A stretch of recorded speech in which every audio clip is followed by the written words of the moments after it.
Hello and welcome to the Coors Event Center. I am Matt Smith for 5280 Sports Network. Thank you so much for tuning in. Well, tonight the Colorado Buffaloes continued to roll as they've won their fifth game in their last six. And tonight it was with defense and they were dominant. 81-49 over Washington State, getting the Cougars back for the overtime loss they suffered by 2 points earlier this season in Pullman. This is a new look Buffs team with great defensive energy, great defensive effort. And tonight, the most complete effort of this season. 40 minutes on the defensive end of the floor, 40 minutes on the offensive end of the floor. In fact, back-to-back games now that Colorado has scored over 40 points in the paint, which is huge because that tells you not only is your ball movement where you want it, but your player movement is as well. You're not settling for jump shots, you're getting high percentage looks in close. And Colorado once again doing good things on the floor, and this team that started 0-7 in conference has now turned it around. They're 5-8 in conference. They're still a little bit buried, tied for 7th in the Pac-12, but a lot to look forward to here moving forward. Now with 5 games left in the regular season, it'll be Oregon State next, then they go at Oregon and they return home for Utah, Stanford, and Cal, which are huge games for Colorado. They started 5 out of their first 7 on the road, and they end with 5 out of their last 7 at home. And for Colorado, it is the perfect situation because in college basketball, really you can tell where teams peak throughout the course of a season, and we can see Colorado is slowly climbing the ladder now to becoming a much better basketball team. Actually, in the post-game quotes from Ernie Kent, head coach Ernie Kent of the Cougars, he said, "This is not the same team that we saw in Pullman. They are a completely different team, a lot better defensively." He noted how they beat Oregon, and they did the same thing tonight. It was defensive energy. The Buffaloes took the Cougars out of everything they wanted to do. They defended the low block in Josh Hawkinson and Connor Clifford really well, and then at the perimeter, the only reason they lost to the Cougars in Pullman is because they were lights out shooting 50% from 3, 13 of 26 in that game. Colorado did a much better job defending the perimeter tonight, but really was overall defense. Wazzu turned the ball over 24 times and led to 34 Colorado points, which, if you look at that, the ability to take opponents' mistakes and convert them into baskets is a quality that this team did not have for the first 2 to 3 months of the season. They have that now, which is huge because that's a Tad Boyle staple, defense and rebounding. And if you can turn a team's mistakes into positives on the offensive end, you're just doing yourself that much bigger of a favor. And for Colorado tonight, they were led by Derrick White, who was brilliant from the jump. Now, something I've been talking about pretty much the better part of this season was being aggressive right from the jump. And Derrick really did that tonight. 23 points, 3 steals, 9 of 11 from the field.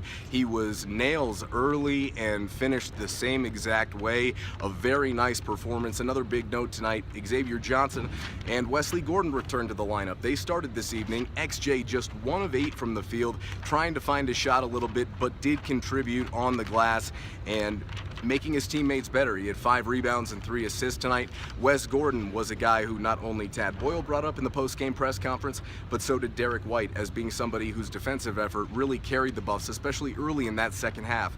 Active hands, getting steals, and really leading transition from a low block. If you do that, let your guards leak out and get a quick outlet, you're off and running, and that's what the Buffs did tonight. 15 fast break points, 16 second chance points on 12 offensive rebounds. There's a lot of good in this one, and rather than break down the details individually, it was a great team win, and that's something that Tad Boyle referenced in the post-game press conference, that it's not about me, it's about us, and that's the mentality that this team is trying to adapt now as they move forward and move on here for the 5 remaining games in this regular season. The defense is, like I said at the beginning here, was what won them the game.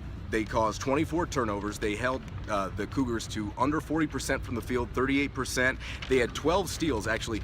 12 steals, back-to-back games now with double-digit steals for Colorado. It is the first time since 2012 that a Colorado basketball team has done that, and the first time in conference since 2010. Aggressive and really just smart defensive play is really what's leading this team right now. Of course, rebounding is a huge part of that as well, and the Buffs hit their defensive numbers tonight, holding their opponent to under 40% from the field and out-rebounding them. They did that tonight by 13, I believe, 13 margin. Also, Colorado's contributions off the bench, an issue that we saw with this team earlier in this season, that they just didn't have the depth that maybe we thought they did. It's really coming along now with Lucas Seward and Bryce Peters. Torrey Miller has really developed. Bryce Peters with 12 off the bench, Miller with 11. I believe the bench contributed 32 points tonight for Colorado, which is fantastic. And Colorado limited their opponent to under 50 points in the game. It's the first time since March 2015 that they've done that on the road in Washington. A few other notes: Delion Brown missed his second consecutive game tonight with a concussion. The hope is that he will be back this week. Tad Boyle in the post-game press conference said that we will know when he does. The Buffaloes have a much-needed day off tomorrow. They got after it this week. They did what they needed to do, and they swept the Washington schools after being swept in 2 overtime games earlier this season on the Washington road trip. Like I mentioned, next up for the Buffaloes is Oregon State, 4-22, 0-13 in conference this season. It's been a rough go of it for Wayne Tinkle's Beavers, but the Buffaloes will get a chance to sweep that season series coming up on Thursday at 7 p.m. Then it's to Oregon, where a national television audience awaits at 1 p.m., where the Buffs will take on the Ducks. Huge final road trip of this regular season for Colorado. They gotta win at Oregon State, and if they could at least keep it close at Oregon, that would be solid. But the way they've been playing right now, that Oregon team cannot afford to sleep on the Buffs, especially after what Colorado did to them in this very building just a few weeks ago. And you know Oregon is gonna want to get them back. That's just kind of how college basketball works. And then of course they return home for Utah, Stanford, and Cal. Huge stretch of games coming up for Colorado and this program. They've turned things around now. Can they finish the regular season strong and jockey themselves for good positioning in the Pac-12 tournament? Only time will tell, and we will see. Thank you for joining us from the Coors Event Center. I am Matt Smith for 5280 Sports Network. Go online and follow our family of podcasts at 5280sportsnetwork.com, or you can follow us on Twitter at 5280sportsnet. Also throw me a follow at Real Matt Smith. Of course, that's Matt with 1 T. Until next time, thanks for joining us.